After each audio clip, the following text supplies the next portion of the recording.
emsakazweni uKhozi FM mfaka ndabandaba usuthelekile usungaphakathi asikhuleke kuwe. Ngiyakhuleka esilweni samabandla, ngiyakhuleka kongangezwe lakhe, ngiyakhuleka kongange intaba zakhe zonke, ngiyakhuleka kongange ukujula kolwandle, ngiyakhuleka ngokuthobeka enkosini yakithi kwaMandlakazi Mphathi kaMathandela, ngikhuleke enkosini yakithi kwaNqobuzulu ematheni, ngibingelele uNongoma wonke, ngibingelele isifundazwe sonke, ngibingelele uMroza novi, ngibingelele abaphathi bokhozi, ngithi ngiyathokoza kakhulu kuba lapha. Ngiyazi ukuthi njengoba nje usulavele umlaleli woKhozi FM nasey'nkundleni zokuxhumana sekube nemibuzo eminingi abantu abanayo noma amanye ngeke ikwazi ukuphenduleka yonke la ngoba ke la okwamanje nje esifisa ukwazi ukuthi ke usibeke nje kancane isithombeni ngokwenzeka ke endaweni ke mhlawumbe siqale ngiyase Albert Park. Albert Park njengoba siphume umkhankaso omkhulu wokuthi sicela ukuthi lezi insizwa ezabantu bokufika ezilapha ngokungekho emthethweni ezihambe ziyolungisa amaphepha azo zibuye kuleli izwe ngendlela eqondile kuze njengoba singabantu nje base South Africa umthetho wobuntu uthi umuntu mangabe lapha eSouth Africa fanele azeke ukuthi ungwakwabani uzokwenzani uzohlala isikhathi esingakanani. Manje ke lezi ingane egcwele laphana Mashenge Albert Park amakhandemizi lawayana abantu labana abazali ababazali babetha amagama babetha bathi ngoSibusiso bathi okwandile bathi ngoAyanda bathi ovusa umuzi. Manje ke uma ngabe uthola izingane zakithi sezimhambima kanjena lokho kubizwa ngamaphara into ebhlungu ngendlela eyisimanga ngaphezulu kwakho konke lokho yana kubufakazi bokuthi ngempela abantu bokufika bayalibulala izwe laba abahleli lapha ngokungekho emthethweni ngoba ukube basemthethweni kwabona laba abadayisa idakamizwa ngabe kulula ukuthi sibone ukuthi nangu odayisa idakamizwa. Manje into yenza kungabi lula ingoba iningi labo balapha ngokungekho emthethweni. Manje empondo abantu abakanje idakamizwa okanye khona abanye abazothi hayi thina akuphileke neze nabo ngoba idakamizwa nokuthi basithathele izindlu ukhona umehluko khona or kuyafana yonke ndawo. Hayi kuyafana ngane yakwethu sikhumbula ukuthi inkululeko thina sesineminyaka eyi32 sangena inkululeko ngenxa yomoya omuhle wethu thina abantu base South Africa ingakho ubona bonke abantu befuna ukuzohlala lapha ezweni lethu base besabalala ke nezwe lonke. Into ke sisisukumisa manje ukuthi kulomoya omuhle ongaka thina esiwenzile ukuba kubemukela sibavumele bahlale yonke leminyaka besazi ukuthi abantu bahleli ngokungekho emthethweni la kodwa besiqonda ukuthi abantu bakithi abanye babo baqhamuke eindaweni lapha khona abahluphekile khona noma kunezimpi khona nohulumeni babo abangenzi kahle. So ke sakuziba nje lokho. Manje ke uma usubona sebebeka amakhosi usubona sebedayisa idakamizwa umgangela bengasafuna ukufihla ubone sebeshaya amaphoyisa eGoli nje sabona bebulala amaphoyisa amabili akade bathatha ebasusa enkantolo bayisa lapho kugcina khona abantu abasuke besalindele ukuthi basazoya enkantolo. Manje ke lokho sikubona kuyingozi. Okunye kokukhulu kakhulu asebekwenza kokukhulu ke okusethuse kakhulu ukuthi sebedayisa izingane sebethatha abantu besifazane igqila. Uma ubona umuntu wesifazane la ku social media umbone evikela umuntu okufika ubokwazi ukuthi le video ayenzayo isuka indoda imile la iceleni imtshela ukuthi akathini. Uma ungaya kubo nje obabuza dadewethu ungaze wenza ivideo uvikela umuntu okufika izwe lonke iSouth Africa yonke ithi abantu bokufika isabadingi wena ubavikela ngoba kwenze njani. Kakhulukazi laba abathandana nalabo base Nigeria bangabantu abahlukumeza ngalendlela ongeke ukwazi ukuyemukela engakwenza ubuyisa ukudla osukudlile suke emile la iceleni emtshela emthuka embiza ngayo yonke inhlamba kodwa ebethi lo muntu uyamthanda bese ufica ingane yakithi ifaka imakeup ikhuluma kahle ismile noma imamatheka uyitshele wena ukuthi hayi lo muntu uvikela lo muntu okufika ngempela. Iqiniso selitholayo ukuthi usuke emile la lo wase Nigeria eceleni emtshela lo wakithi ukuthi uma nje ungakwenzi lokho kuzokwenza ku1 no2 no3. Abanye babo bakhipha isizisu, abanye babo babashutha bengagqokile, abanye babo babashutha bese inkonzweni zasemakamerweni bawagcina lawo lobufakazi babugcina.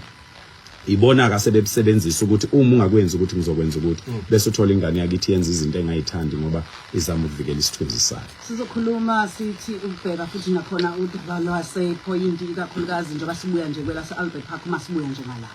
Siyathokoza. Lamiso nezethembiso okungenzeka zivele kule ngxoxo akuzona ezomsakazo uKhozi FM kanye nenhlangano iSABC. uKhozi FM luhamba phambili.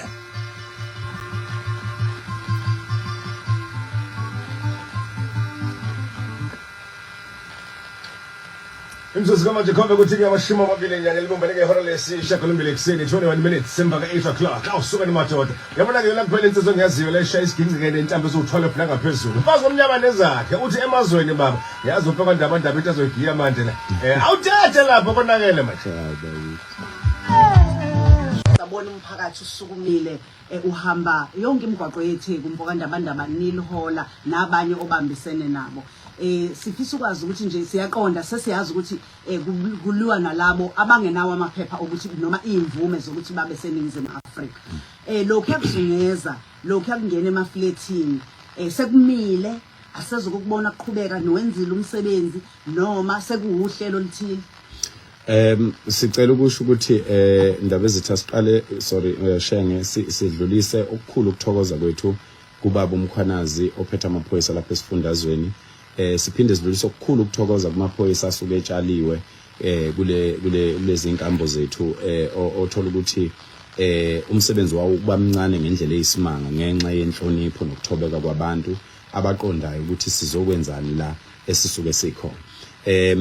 Akuphelile shenge nawe V akuphelile lo msebenzi esiwenzayo kunamabhilidi noma kunezakhiwo lapha eThekwini ezinkulu ezingaphansi komnyango wakwa-Works ezigwamandwe ngabantu bokufika bengagcini nje ngokuyigwamanda ngoba bengenayo indawo yokuhlala kodwa beyigwamanda ngoba bese beshaya nemithetho ukuthi akungenwa khona kanti ngaphakathi kunemikhuba emibi. Sasifuna nje ngaleyo sasakhiwo sasifuna ukukhombisa uhulumeni ukuthi kulula kangakanani ukulungisa inkinga yokugwamanda kwamabhilidi lokuthiwa i-hijacking of buildings la esifundazweni.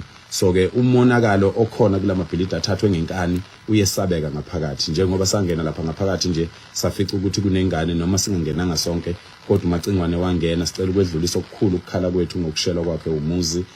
Sifise futhi ukuthi sicela insizwa nabantu bonke ukuthi behlise umoya bebeke nje umoya phansi abaholi bakhona bazolulandela kahle udaba kungasingayithatheli thina umthetho ngezandla ngoba enye yento eyenzakalayo njengoba umacingwane ishiselwa umuzi kuzanywa ukucingwa indlela yokona lo msebenzi esiwenzayo kuzanywa ukuthi sisukume thina bese kuba khona into esiyenzayo ezothatha konke lokho okuhle sesikwenzile iyokufaka emgqonyeni manje ke sicela abantu bakithi behlale phansi sikhona thina bese thembe nje ukuthi sizoyilungisa kahle lapha na Mroza eBuilding sathola ingane neminyaka ewu13 ethandana nomuntu wangaphandle oneminyaka engaphezulu ka48 iphethe ingane iyincelisa 13 years kwatholakala idakamizwa kwatholakala lonke uhlobo lwento amaphoyisa kusemaphoyiseni ke ngenxa yokuthi sasifuna ukukhombisa amaphoyisa ukuthi ngempela njengoba sizinsizwa nje ezinye izinto siyiyeke ngabomu kodwa hayi ukuthi ngeke sikwazi kuyilungisa thina sathi nje insizwa ayizungeze ibhilidi bese ihlala phansi zazungeza insizwa sakhiwo zahlala phansi amaphoyisa sawacela ukuthi angena sihlonipha angena amaphoyisa abuya nenqwaba eyidakamizwa abuya nabantu ngalo msebenzi esawenza kulesa sakhiwo mashenge nawe V kwa suku umuntu owatholakala ngaphakathi wayokhomba idakamizwa emtateni zika 13 million. So engisho ukuthi ke kungabukeka nje kwabanye abazama ukusiqeda amandla bekhuluma zonke izinto abayikhulumayo kodwa iqiniso lithi umphumela walo wamsebenzi esawenza nomsebenzi esazoqhubeka siwenza waba mkhulu kakhulu. Okubhlungu nje kakhulu esisazokulandela ukuthi inkosazana esebenza eminyango kulela bhilidi ixoshwa ukuthi umuntu ophethe security lapha owumnikazi we-security egada lela bhilidi waseKhongo ingane yakwethu inkosazana yakwethu bebisebenza lapha yana ixoshiwe ngoba kuthiwa yiyo eyatha size lapha yana. Iqiniso lithi ayikho isakhiwo esigwamandwe ngabantu bokufika la eThekwini mina engingenalo ulwazi lwalo lonke ifloor nefloor ngazi ukuthi kwenzakalani ingakho sawakhombisa amaphoyisa nje sizama ukwakhombisa ukuthi nabo ubufakazi obubodwa nje singanikhombisa bona saze sathi uma ningatholi lutho nisibophe. Ngiyathokoza.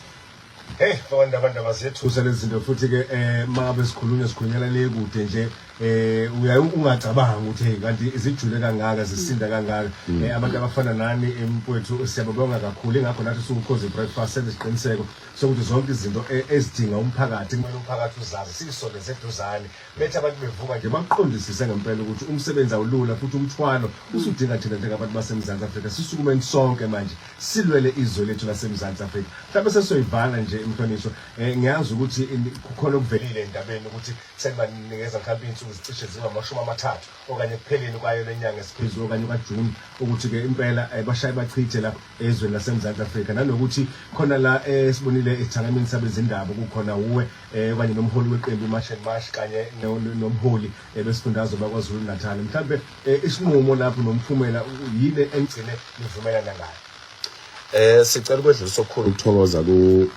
kubaba uMkhwanazi no Premier kwaZulu Natal ubaba umhlonishwa undunankulu wesifundazwe uThami Ntuli ngokuthi bengabaholi besibize bezofuna ukuzwa ukuthi yini le esiyenzayo.